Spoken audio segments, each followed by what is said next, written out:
In this exercise, we're going to build a database for eCity, a retailer of household appliances and electronics. This company has 4 stores in 4 cities: Omaha, St. Paul, Kansas City, and Denver.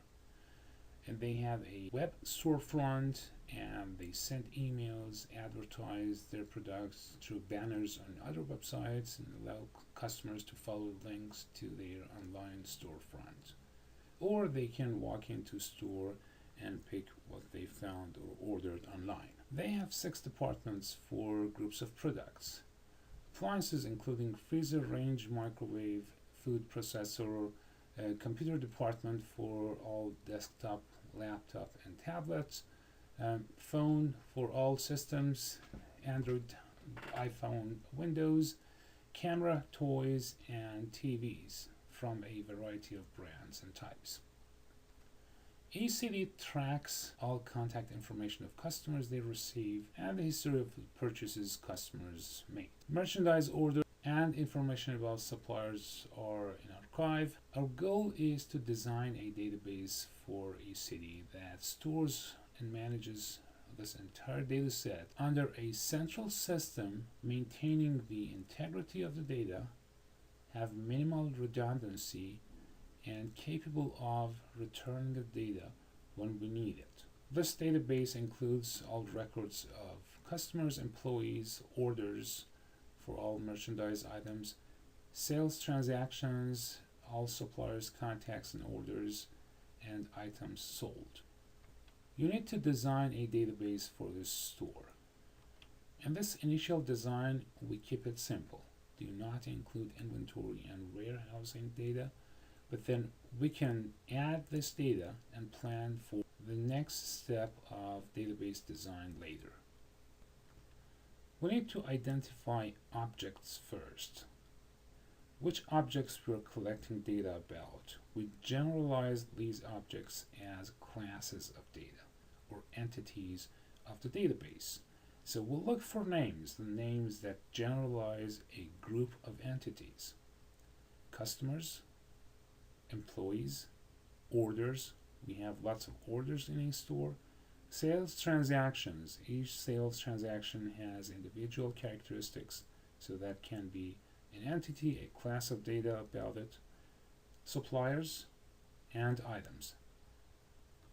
These are classes of data we can identify, so we can start designing a database with entering data about these objects and classes. I am taking notes and using Excel as a drawing tool. You can use pen and paper.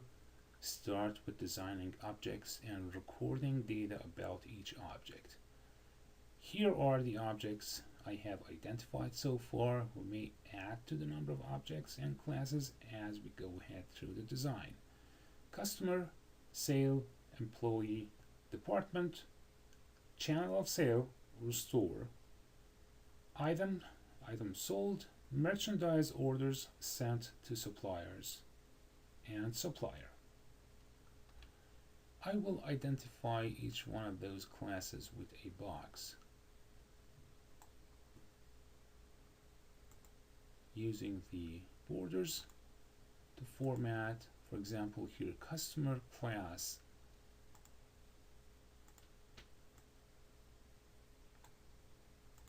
and sale class. Next step, we start identifying the type of relationship between these classes. Start with customer and sale. What is the multiplicity of the relationship between customer and sale? I show relationship by a line. So there's the line of relationship between these 2 classes. We'll look at the records. One customer can be connected to how many sales transactions? Well, obviously, each customer can have many transactions, so I put down a sign of many. And then look at the sales side. One sales transaction can be related to how many customers? Each sales transaction is made just for one customer, cannot be for many customers. So I put down a 1. and this is the maximum association. So what's the minimum? One customer can be associated at least with how many sales transactions? Well, here we can have two different rules. Customer who has enrolled as a customer, signed up at the website, but has not made any transaction yet, can be associated with 0. We call this minimum cardinality, minimum association 0, and maximum many. We may have a different rule. Customer is entered in database when made the first transaction. So we can make this minimum association of 1. On the other side, one sales transaction is associated minimum with how many customers? Minimum 1 as well. So minimum and maximum are both 1. We call this 1 and only 1. So one sales transaction can be connected to one and only one customer. And we call this relationship between customer and sale a one-to-many relationship. This is an important concept when we build the database because we are going to use the primary and foreign keys. So the database should know which side holds the primary key, which side holds the foreign key, and then foreign key should be on the many side of the relationship, primary key on the one side. Now for these two classes, we start identifying the attributes. So this class of customer, which will be a table in our database, how many columns, how many attributes this class will have. We definitely have a first name and last name,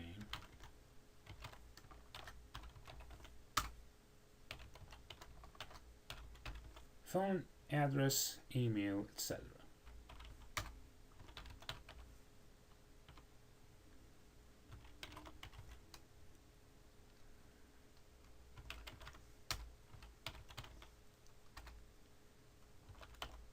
Each class, each table, needs a unique identifier we call primary key. Each record of customer should be identified by something that cannot be duplicated.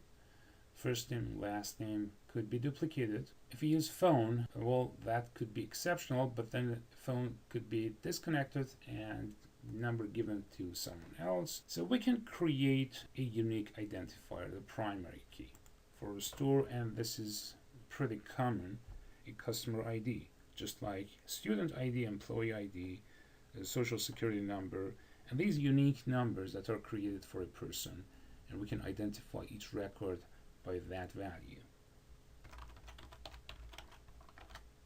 For sale class, we know that each sale happens at a specific date and time, so we can at least add date specific for the sale. If tax is collected, the amount of tax. There's a total sale, but we do not add calculated fields to database. We can calculate them later if we need to. There are items. We need to address them one by one in a different table. But then we have to establish the relationship between these two classes and later between these two tables, customer and sale. How we do that? The unique identifier, the primary key of customer table, we will copy that, we'll create a duplicate value of that in sale table. So when we have customer ID for each sales transaction, we know that the relationship between these two can be identified if we have sale, for example, sale receipt.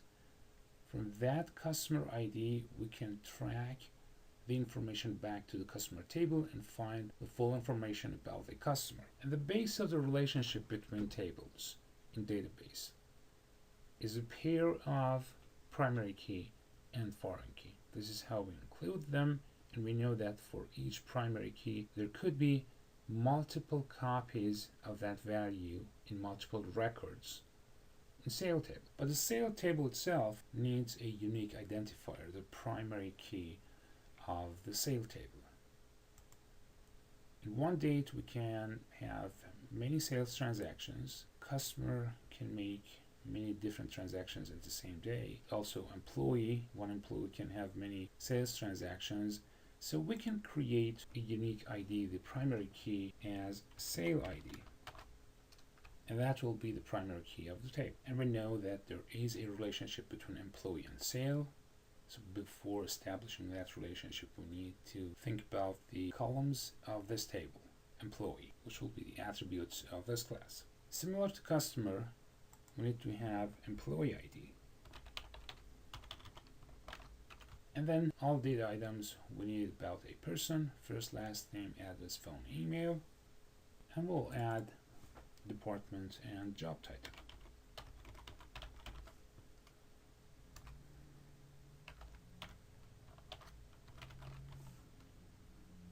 So to show the relationship between employee class and sale class, you can show it by a line. Include employee ID as a foreign key sale table, and think about multiplicity of the relationship. One employee can make how many sales transactions? Well, obviously many, so we note that down. And one sale transaction, one record, one row in sale table can be connected to how many records in employee table? Just one.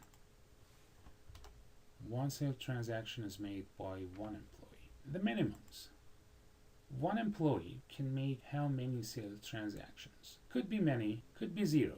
The employee is not in sales, the employee is just hired. The information about the employee is in the database, but no sales transaction made yet. So it could be a 0 to many. On this side, one sales transaction can be connected to how many employees? One and only one. So this is a one-to-many relationship between employee and sale. We can refine the design a little bit, separating the class names just by a line and identifying our primary keys. Sometimes we have just one, sometimes more fields as primary key. So we can underline them or change the font or something else to identify the primary key, so that when we look at the conceptual design, we know what field is the primary key of the table. And we can continue the design. Next, we can look at channel, which store, which channel the sales transaction made in, and continue with the entire class diagram. So this is the complete design. All fields, attributes of classes, and relationship between different classes, which will be relationship between tables. We have identified many-to-many relationships between item and merchandise order. We will have more many-to-many relationships here. Let's focus on this one. Well, each item has stock keeping unit as unique identifier, its category, brand, color, list price, cost, and then different specifications.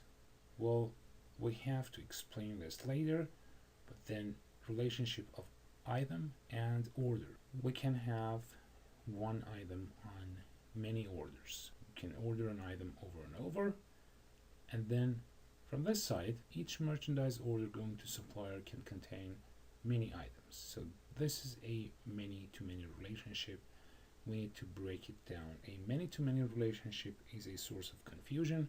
We cannot identify records for sure between these two tables. If we have one record of an item, then we don't know how many of that exactly at what time was ordered to the supplier if we have many-to-many relationship.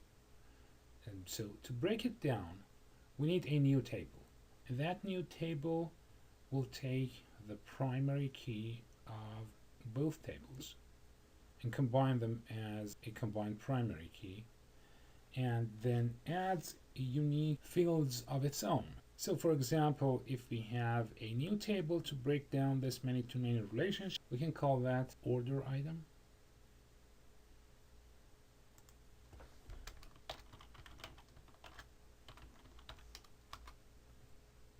So the relationship between item and order item is one-to-many. Each item being ordered will find it potentially on multiple order item records. Each time we place an order is on a different purchase order number, so there is no confusion. Merchandise order has one-to-many relationship with order item because each order can contain multiple items on it, but then each one of those items, the combination of stock keeping unit and purchase order number, makes it unique for one purchase order. We do not repeat the same stock keeping unit on the same order. We place the order for a quantity given in one order just once. Reviewing the class diagram, we can see that a relationship between sale and item is missing here. In any sales transaction, we are selling an item, at least, or multiple items, so we need to add a relationship between these two. Think about this relationship and its multiplicity. One sales record might contain how many stock keeping units? In one sales transaction, we might sell multiple stock keeping units. So that will be a many on this side. Then we look at records in item table. One stock keeping unit will be sold on how many sales transactions? Well, the same stock keeping unit, we might have multiple of that for any item, and we sell them to different customers at different sales transactions. So we get a many on the other side. Now the minimum multiplicity. One sales transaction should contain at least one item. So there should be one item to make a sale possible. So we have minimum of one and item. We'll look at the items. One item can be on how many sales transactions? Well, at minimum, it could be 0 because we might have an item, it's not sold yet, so the minimum will be 0. Well, one more time, we have a many-to-many relationship. We need to break this down. For a new table that will have a one-to-many relationship with both tables on both sides of a many-to-many relationship, we need a name that makes sense, at least the combination of both names. So we can call this sale item. It should include both primary keys, stock keeping unit and sale ID, and anything that is very specific to that transaction, like quantity of the item sold and the sale price, because the sale price might be different than the list price. So we can have this sale item table, sale ID and stock keeping unit. These two fields are both primary key, a combined primary key, quantity and sale price. Now we'll look at the relationship of sale table and sale item. One sale transaction can have how many sale items? Many. Might sell more than one item in one sales transaction. One record of sale item. That includes the sale ID for the sales transaction and stock keeping unit with the quantity and sale price. It could be just one. We can't have more than one price for each item. If we sell multiple items of the same type, we must have the same price for them. And for the minimum, one sale transaction includes one sale item. And one sale item should be at least on one sales transaction. If there's no sales transaction, there's no sale item. We just have items. On the other side, relationship between item and sale item will be the same. One item is sold in many different sales transactions, could be on many sale item records. So this is the many side of the relationship, and one record of sale item, one specific stock keeping unit. In one record of sale item could be just once. What's the minimum on the sale item side? Well, it could be just one. We have a stock keeping unit that is sold just once, and on the other side of the relationship, on the item side, it should be one. We should have an item in order to sell it. So we have list table sale item, and we have relationships with both sides, sale and item, as one to many. Now we need to look at item. We need to enter specifications of the items, and that will be in the next video.